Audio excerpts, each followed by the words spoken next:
opérateurs logiques, les opérateurs arithmétiques et la concaténation. Premier exemple avec l'opérateur logique AND. Dans une condition, bien sûr. Select nom, virgule, prénom from employé where sex égale M, donc nous sélectionnons les noms et prénoms des hommes, mais seulement des hommes dont le salaire est supérieur à 12 000.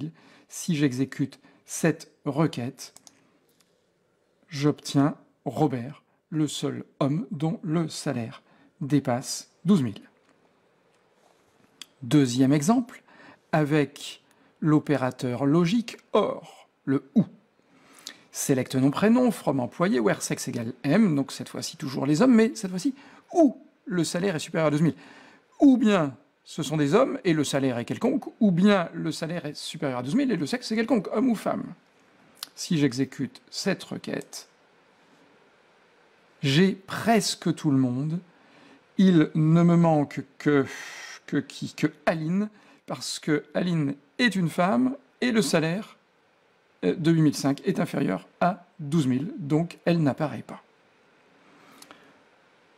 Encore un exemple avec le dernier opérateur logique, le not, mais celui-ci vous le connaissez déjà, dans l'expression is not nul, n'est pas nul. Vous le connaissez aussi dans l'expression where not is nul, service, c'est pareil, nous avons déjà fait ça.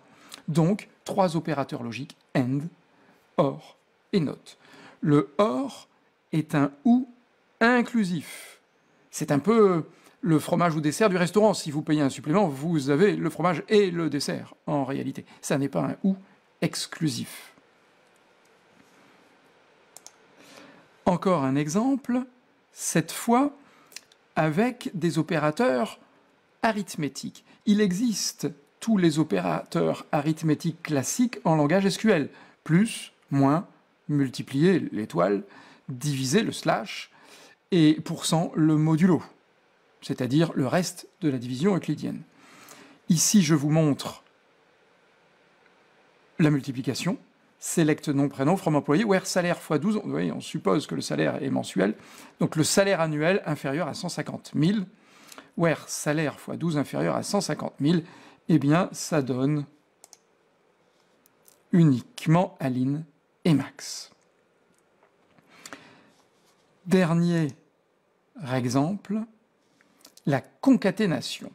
La concaténation, c'est la mise bout à bout de chaînes de caractères. Concaténer, concaténer. La seule façon, avec MySQL, de concaténer des chaînes de caractères, c'est d'utiliser la fonction concat. Il faut utiliser une fonction. J'insiste là-dessus parce que dans d'autres bases de données, il est fréquent qu'il y ait un autre système, une espèce de raccourci, voilà, comme dans Oracle DB par exemple. Mais dans MySQL, non, il faut utiliser la fonction concat. Donc j'utilise ici la fonction concat, je fais une sélection de concat, et entre parenthèses, puisque c'est une fonction, je concatène la colonne nom, puis un espace vide, ici il y a juste un espace vide, et puis le prénom, les trois étant séparés par des virgules tout simplement. From employé. Et bien là, je vais obtenir ce qu'on appelle souvent le nom complet des employés. Le nom, un espace et le prénom. Voilà ce que ça donne. Dupont Robert, Dupont Aline, Durand Laurence, le jeune Sylvie et le fort Max.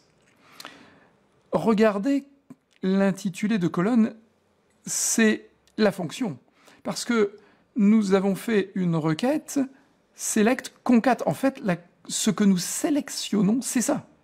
Donc l'intitulé de la colonne sélectionnée, la colonne entre guillemets, c'est ça, c'est concat, c'est la fonction elle-même.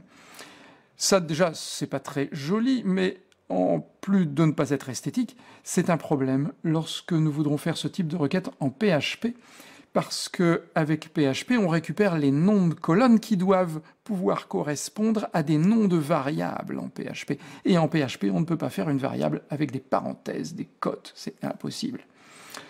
D'où la nécessité d'utiliser des alias de colonnes. C'est ce que nous allons voir ensuite.